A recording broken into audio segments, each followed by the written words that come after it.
I don't know about you, but that looked like money. Hey, what's up, everybody? Welcome back to the channel. I'm Jeremy, and this video is going to be a little different for me. I'm used to showing off some of the cards that I've acquired, or throwing some education or tidbits of info out there on certain cards, certain sets, that sort of stuff. Certain players, obviously, player runs. I'm big into that.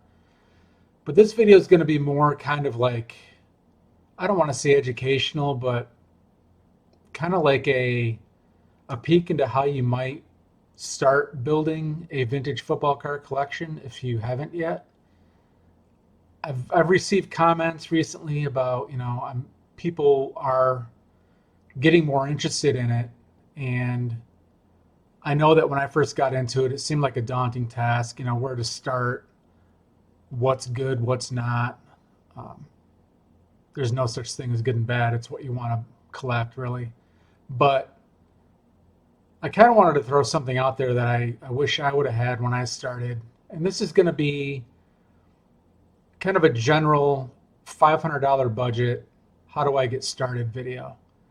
That's kind of what I want to do. This is going to be broken up into a part two and a part three, maybe a part four. And you'll see why in a minute, because this video is very specific.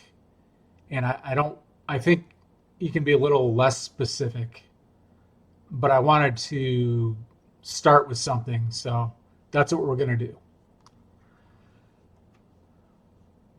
Okay, so switching over, I want to kind of show where I'm coming from with this little exercise, if you will. I basically took 10 of the best rookie cards from the 1950s, and as you can see on the chart, I kind of broke them down by grade and by price, what you can get them for in that grade. And just so you know, most of the cards shown and the grades shown, I own those. So it's definitely doable to buy those cards at those prices because I did. There's a couple examples that aren't mine. The Marion Motley, I have it in a 5, but you can get a nice one in a 3, for example.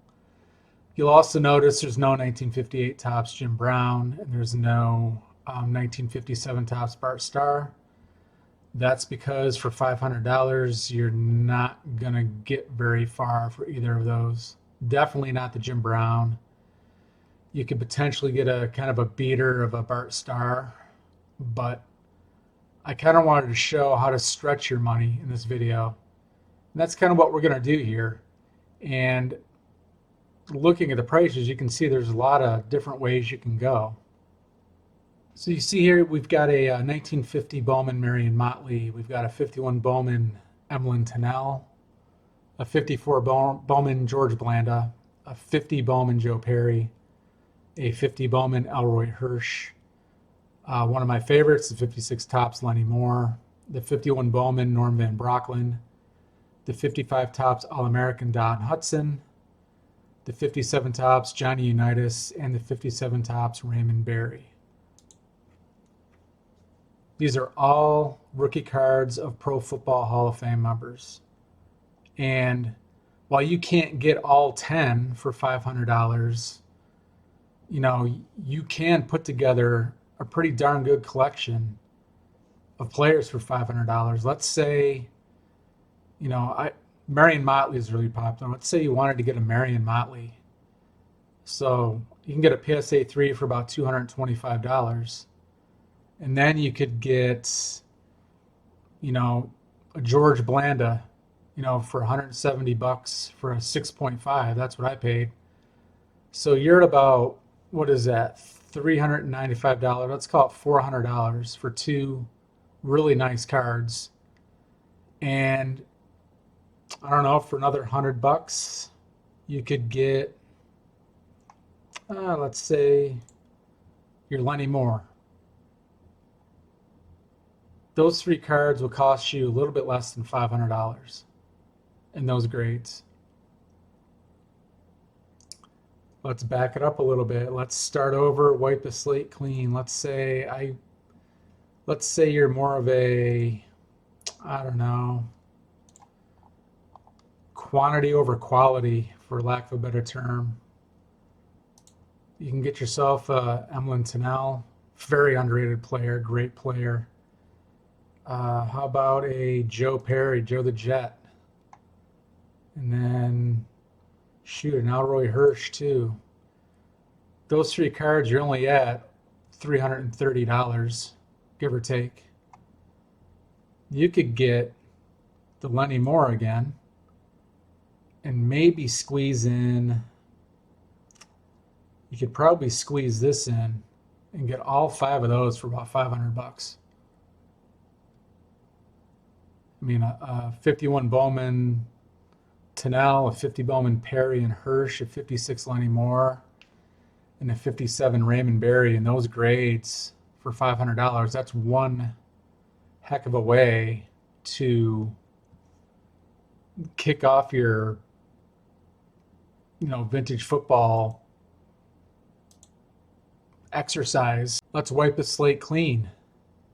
Let's say you want quarterbacks and you really want John Unitas. I mean, a John Unitas rookie card is one of the gold standard cards of the 50s.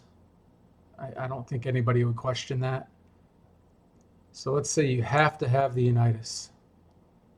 Well, guess what? There's another QB that you could get in a PSA 2 for under $100, and that's the Norm Van Brocklin. That puts you at about $340. Or I'm sorry, $440. Not pictured here, and another card you could get in a mid-grade of a Hall of Fame QB is the 58 top Sonny Jurgensen, which I'll show right here. You could get those 3 cards for about $500.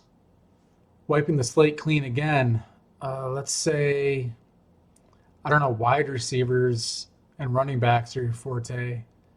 Well, the greatest wide receiver, arguably,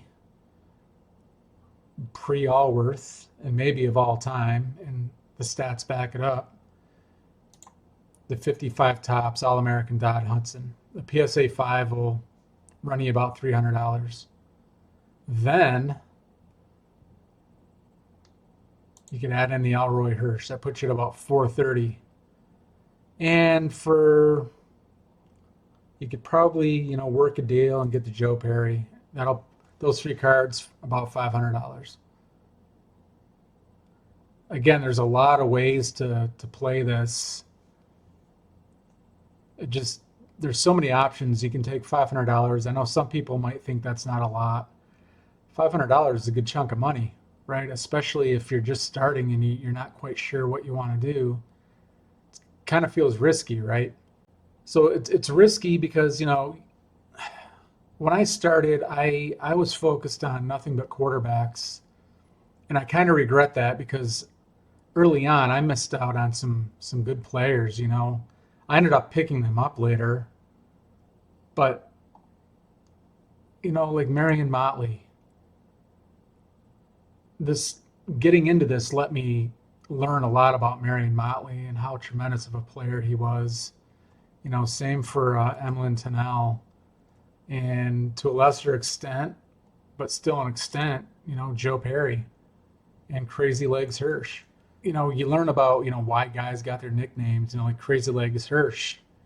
He got his nickname not because he was super fast and crazy or anything like that. He had a condition where he had to run a certain way because I think one of his feet kind of pointed in, so he had to kick his feet out when he ran.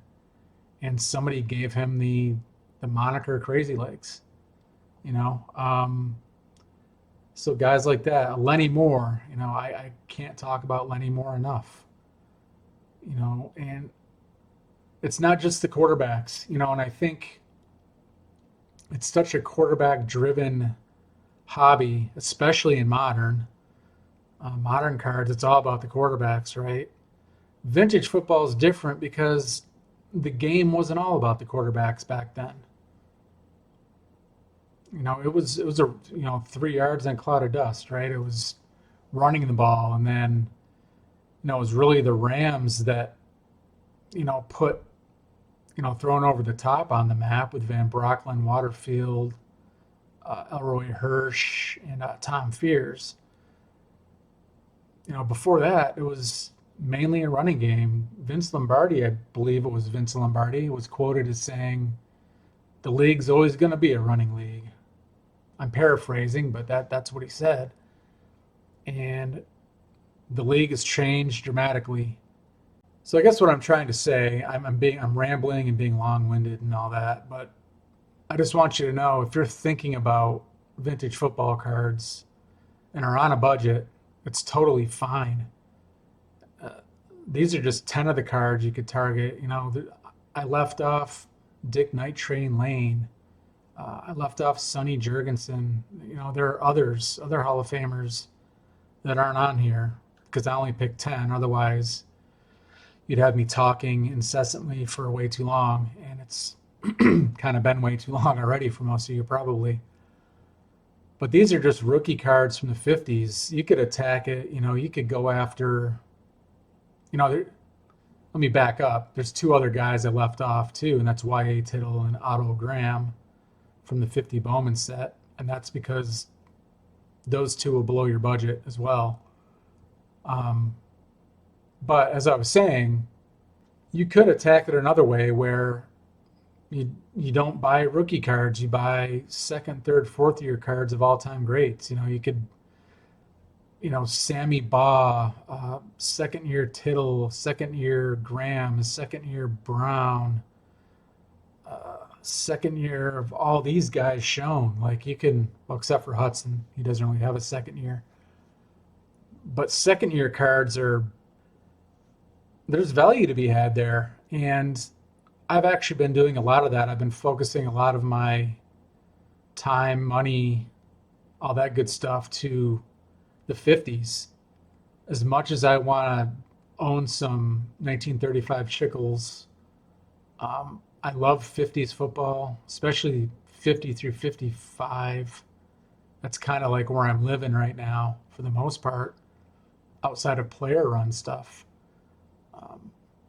Of course, there's the 48 Bowman and 48 Leaf. I shouldn't leave them out because I just overpaid for a 48 Bowman rookie card of somebody. But that's another video once I get it in hand. But yeah, there's different ways to attack this. That's why this is going to be more of a video series than just one video, because I want to do the same video for the 1960s and the 1970s, and then maybe a mashup of all three decades, and then, not focusing on rookie cards and focusing on, good looking cards or iconic cards or second year cards, things like that. There's just so many ways you can go about it, and you don't have to be, tied to just buying rookie cards. I was guilty of that early on, and I'm telling you, rookie cards are great, but there's some really great looking second year cards of players. I look at the 50 Bowman Y.A. Tittle and Otto Graham, and aesthetically, visually, eye appealing wise, their 51s are much nicer and they're a lot less expensive. They just don't carry the weight of that being their rookie cards, I guess.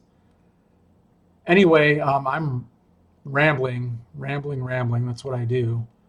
I'm sorry this video is a little clunky. I'm trying to explain as best as I can. Like, there's a lot of ways you can take $500 and build a nice foundation for your vintage football card collection. This is just one way. There's numerous ways you can go.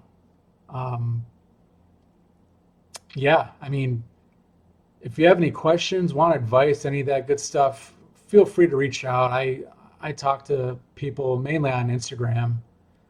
People reach out and ask me questions, and I enjoy talking, educating, being educated. There's always things to learn in this hobby, as you'll find out as you grow. You're always going to be learning something, I guess, is my best piece of advice: ask questions.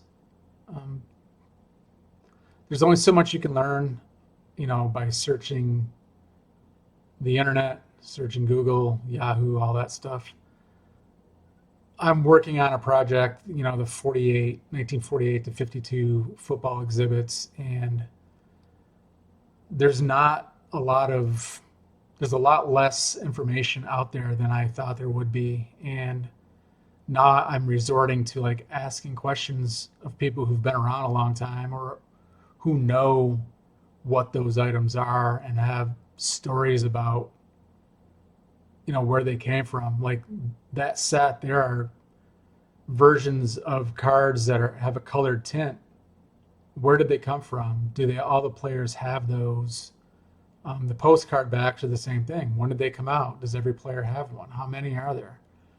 The same goes for most of vintage, especially the obscure stuff. So yeah, again, sorry for rambling on. That's what I do. I apologize for it. But feel free to reach out to me. More than happy to ask any questions you've got. It's a lot of fun to do, actually. I like to talk about it. So yeah, reach me on Instagram or YouTube, I guess. Until the next one, we will talk soon. See ya. Take care.